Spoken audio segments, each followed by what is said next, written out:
Virginia sent a letter to students reminding them of safe transportation options and encouraged walking in groups and speaking up if a situation seems unsafe. It's sound advice. The stranger abduction is not the most imminent threat to students on college campuses. The biggest danger is more often from an acquaintance. Studies estimate 1 in 5 women It's say bullshit sexually right here. assaulted in college, and usually by someone she knows. 55 colleges are currently under federal investigation for their handling of sex assaults on campus. One of those colleges is the University of Chicago, where an anonymous source recently posted on Tumblr a color-coded list of men, See, either current or it's what they former trying to do. students, accused of gender-based violence. The post, dubbed the Hyde Park List, reportedly included this note of intent, quote, keeping the community safe This is so an the university egregious won't.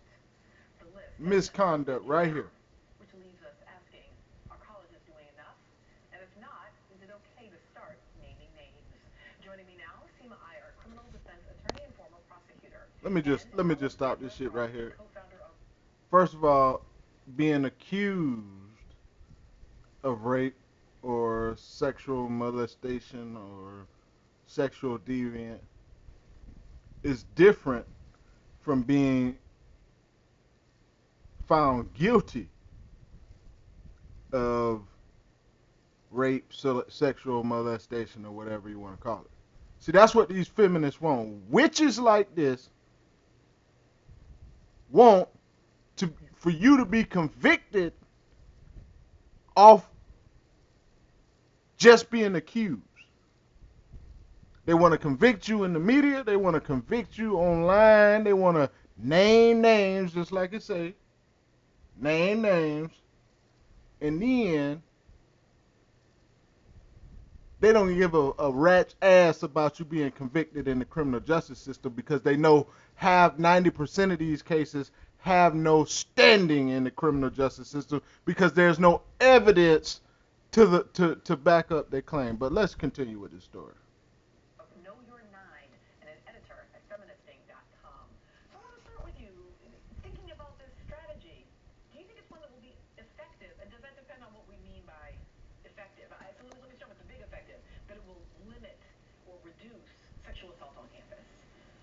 I think that this is a really radical act of self-preservation for a community that has been let down by the university, by the criminal justice system, by the Department of Education. And it's really wonderful to see students looking out for each other and taking incredible personal risks to do so.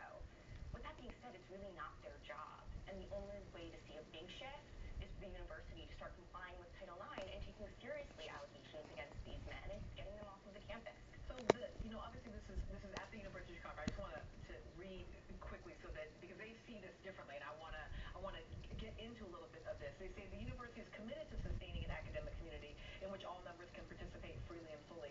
Part of that Mm-hmm. is owning and defending one's ideas. Anonymous Mm-hmm. accusations and commentary do not live up to those values and undermine full participation. Any And they threats to correct personal on that. safety are unacceptable.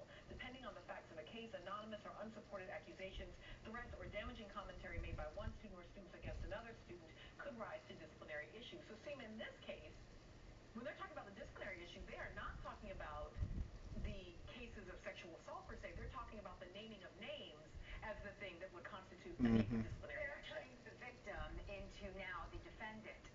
Let me just start Let off me with stop right there. How are you a victim, okay, or how can you be determined as a victim if there's no evidence to back up your claim? You understand? Like I could say a bitch robbed me today. That doesn't mean that that actually motherfucking happened. So am I a victim of robbery or am I a lying motherfucker? But we'll just continue. all about taking justice into your own hands. So that's personally Okay, my whoa. but that no, but We don't think in the vigilante Let me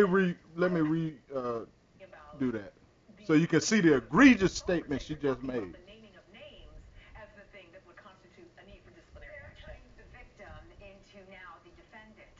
Let me just start off with I am all about taking justice into your own hands. Taking justice into your own hands. See, men, you better wake up. And you better wake up right motherfucking now. These women, and it ain't just about sexual assaults. It ain't just about domestic violence. It ain't just about divorce. It is going to encompass the next generation of men are going to have these dominant females who have created laws on the books to advantage them over men. She's talking about taking justice in your own hands. If I, as a man, was to take justice in my own hands, I am guilty of a crime. It is criminal to do so.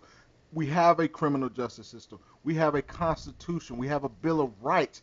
These witches is trying to take that away from us. We gotta wake up. But let's continue with her egregious statement. Okay, whoa. That's just, but we don't make an vigilante said. I do that. I do, but that's a different show. Mhm. Okay, all right. We do know. We know that's what you want. Legally permissible for these people to put up this list. It is freedom of speech. They're allowed to. Ain't no freedom of speech, you dummy. By Tumblr, even when it was taken down. So they are not committing an illegal act. The only problem is that these men, rapists, they may. Look how she say. Look. Let me stop right there. These men, these rapists. Bitch, a motherfucker has to be committed, convicted first. You understand me? Against the people who publish the list because they haven't been found guilty of rape or exactly. So if it's been published, that's one element, and is there injury? Yes. Whether it's false is really where the crux lays. So this is rough for me. See, I mean, on the one hand, you have a university saying, okay, we see this potential defamation here. We also see there's a bad act by our student. But is it Title IX? So help folks understand the Title IX, because even though we've done it on the show a few times. Men, you need to understand what Title IX is. We're talking about women's basketball, which is certainly part of it, right? The only thing that gets all the attention. Right. Women's sports are part of it. But why does that have to? Why do you say they're in violation of Title IX in this case? Sure. So I think it's absolutely true that everyone thinks about women's sports when they hear Title IX. That's why we started this organization, Know Your Nine, to make sure that students are aware that Title IX protects against all forms of gender discrimination, including harassment and violence. And that means that universities have to Except when you're a man. violence, which parenthetically includes getting rapists off of your campus. Getting rapists off of your campus. See, this is the shit I'm talking about. How being accused of committing a crime is different from being convicted of that crime. So what they are advocating for is if a witch complains or make a accusation, that accusation automatically becomes a conviction. But let's continue with their egregious misconduct.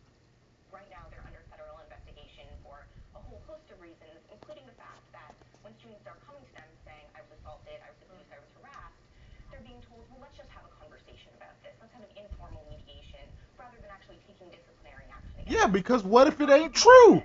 Just again, because I just want to keep UC in the loop here. They're saying university efforts have included the creation of a student support system, such as the Sexual Assault Dean on Call, the Bias Response Team, Appropriate. and RSVP, Resources for Sexual Violence Prevention. It's appropriate. Confidential resources offered by the Student Counseling Service and the SADOC. It's appropriate. What if the accusation, the complaint, is false? I don't know if y'all know this story about the high school football player who was accused of committing a rape. He was then convicted in the court of law.